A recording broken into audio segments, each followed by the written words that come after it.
All right, here we go with number 160. 1, 2, 3, 4.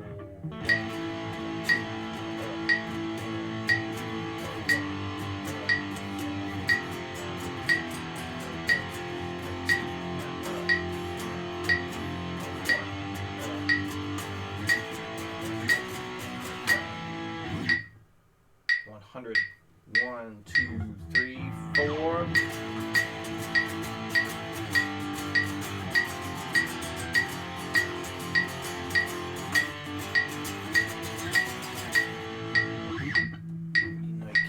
See it with this camera angle.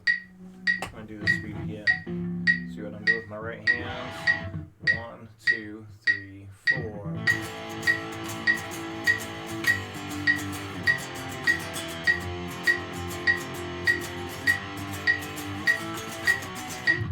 Apparently I can't play. 1, 2, 3, 4.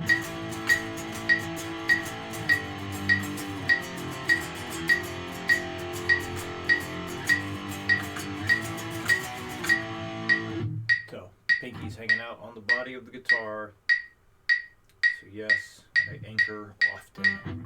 140. 1, 2, 3, 4. Let's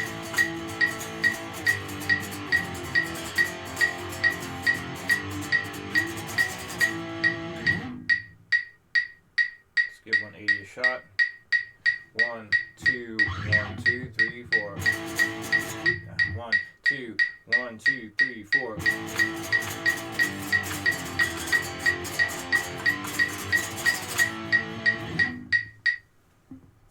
So, totally fine to anchor. If I start playing something that goes too fast, such as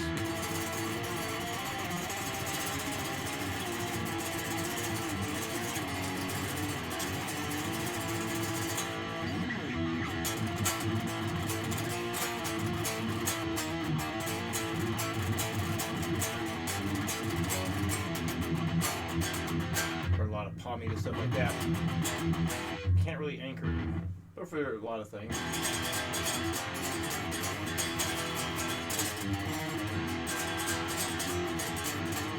Yeah, I'll probably anchor the pinky a bit.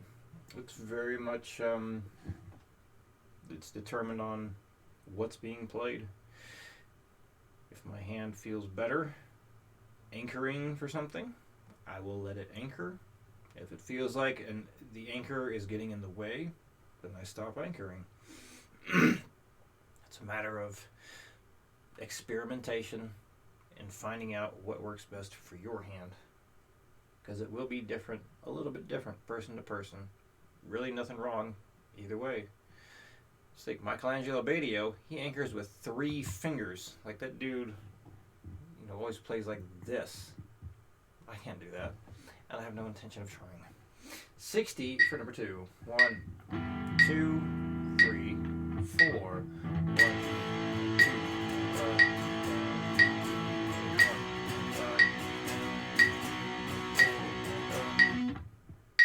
oh, I was thinking it's a different rhythm. 1, 2, 3, 4. 1, 2,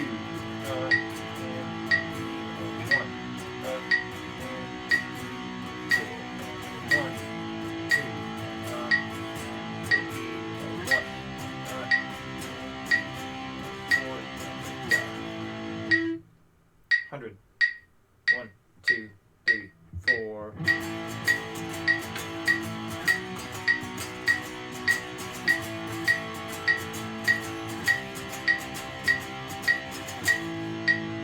$140. 1, 2, 3, 4. 1, 2, 3, 4. 180. 1, 2, 1, 2, 3, 4.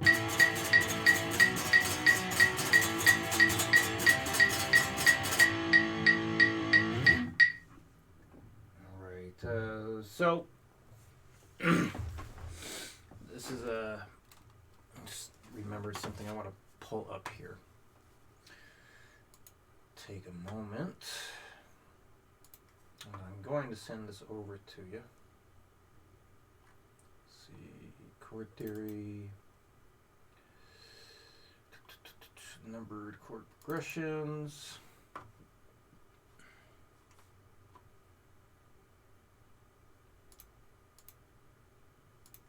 Oh, I guess that works.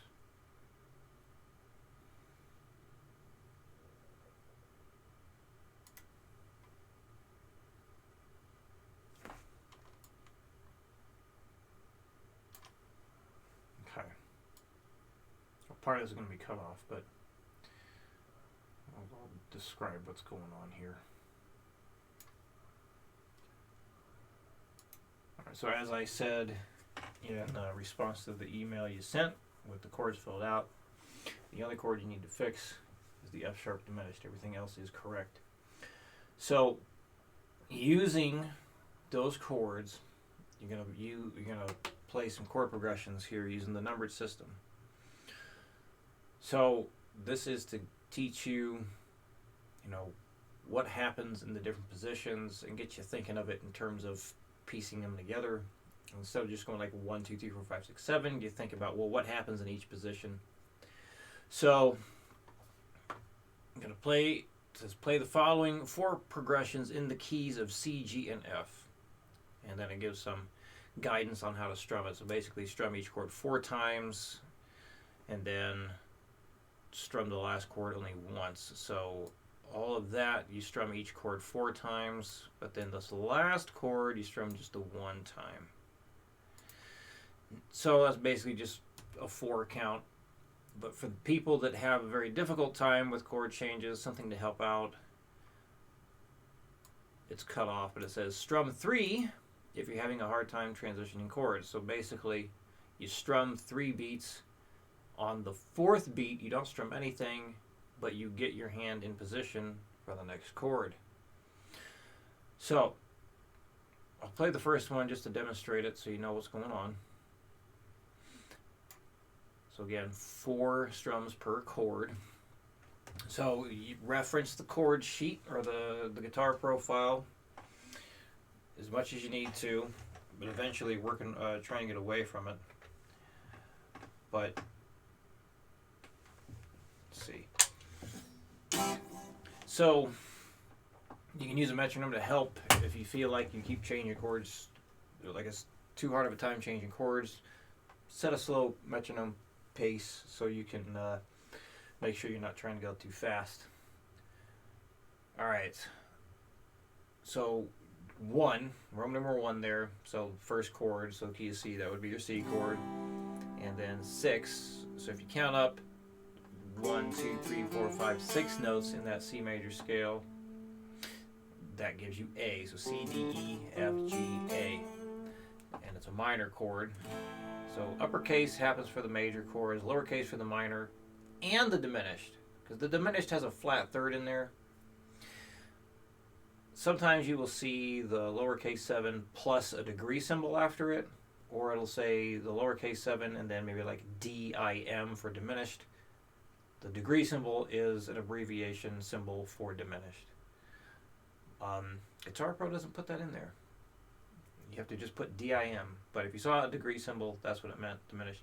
So anyway, I don't want to put the degree symbol or diminished after the lowercase 7 because we're going to be looking at things in a much grander scheme, much bigger picture, not just major, minor, and diminished. We're going to go far beyond that. Anyway, so yeah, upper for major. Basically, there's a major third involved, or lowercase when a minor third is involved. So yeah, so 1, C, 1, 2, 3, 4, 5, 6, A minor, C, D, E. Third note in is E, minor chord, and then we got a Roman numeral 5, so 1, 2, 3, 4, 5, C, D, E, F, G. That's the root note for your G major. So the chord progression is basically played twice, and then you hit the first chord again to resolve it. So 4 times through, or 4 times each strum, you would have.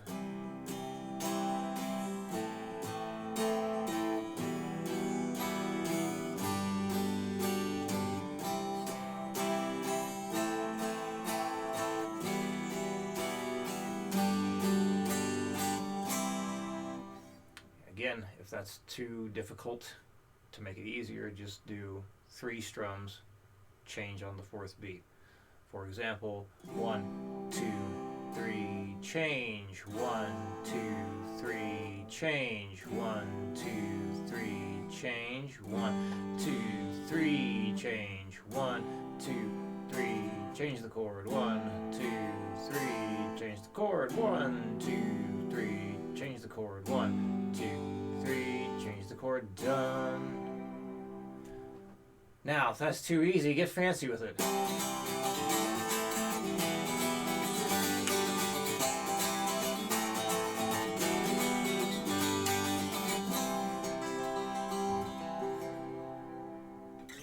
So, stay with one progression until you get all the way through it. After you complete 100% perfect playthrough on that, then you start working on the next one. Stay in the same key. So stay in the key of C until you are able to play all 4 of these. And stay on the one you're working on until it's complete. Once you get through all 4 of these, then you move to the key of G. Same process, stay with one progression until it's done before moving on to the next one. After you get through all 4 of those, finish with the key of F. So you space it out as much as you need to. Most people have difficulty with that progression. Apparently I cannot highlight the very last symbol on there, but okay. So just fair warning. The diminished stuff is usually what gets people. So if you do like 2 progressions a day, you'll be done within the week. Or you can do 1 key a day. Just pace yourself however feels natural.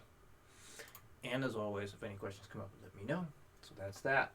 I will see you again next week.